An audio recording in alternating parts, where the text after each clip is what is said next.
Did you know that Apple was recently fined by the EU for antitrust violations? It all started back in 2019 when Spotify lodged a formal complaint against Apple. Spotify accused the tech giant of limiting choice and stifling innovation in the music streaming industry. Quite a bold claim, wouldn't you agree? Digging a bit deeper, Spotify's main bone of contention was Apple's restrictive App Store policies. They alleged that Apple prevented them from including links within their app that could direct users to sign up for subscriptions on their own websites, bypassing the App Store. Additionally, they claimed that Apple did not allow them to notify users about different pricing options available outside the App Store, where Apple charges a 30% commission on in-app purchases.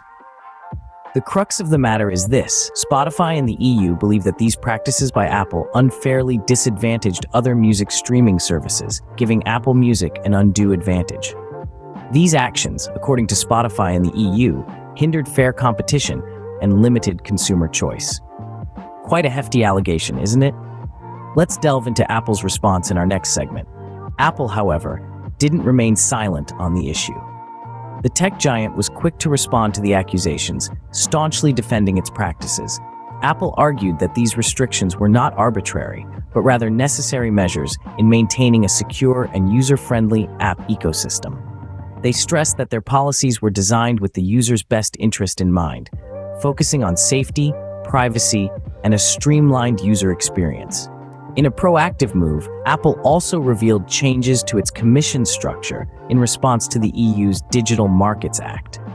The company announced a reduction in its commission from 30% to 17%, alongside the introduction of additional fees for payment processing.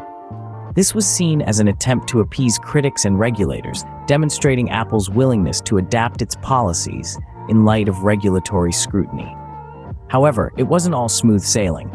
Spotify's CEO warned of potential significant financial burdens on popular apps due to these changes, casting a shadow over Apple's efforts. Despite Apple's defense, the EU upheld its accusations, leading to a hefty fine. The tech giant's attempts to justify its practices did little to sway the EU's stance, leaving Apple to grapple with the implications of this landmark decision. Now, what does this mean for Apple, its competitors, and the consumers? Let's unpack the implications. If the EU's decision stands, Apple may have to alter its App Store policies. This could mean allowing rival music streaming services to inform users about alternative subscription options. For consumers, this could open up a broader range of choices and potentially lower prices. But the ramifications of this case go beyond just Apple and its App Store. It feeds into a larger discourse about the dominance of tech giants and their potential to stifle competition across various sectors. The EU's decision could serve as a benchmark for how regulatory bodies approach similar cases in the future. However, it's important to remember that this is not the end of the road. Apple has the right to appeal the EU's decision, and the final outcome, along with its long-term effects on the music streaming industry and App Store regulations, is yet to be determined. As we continue to watch this space, one thing is clear: the EU's decision could set a precedent for future antitrust cases against Apple and other tech companies.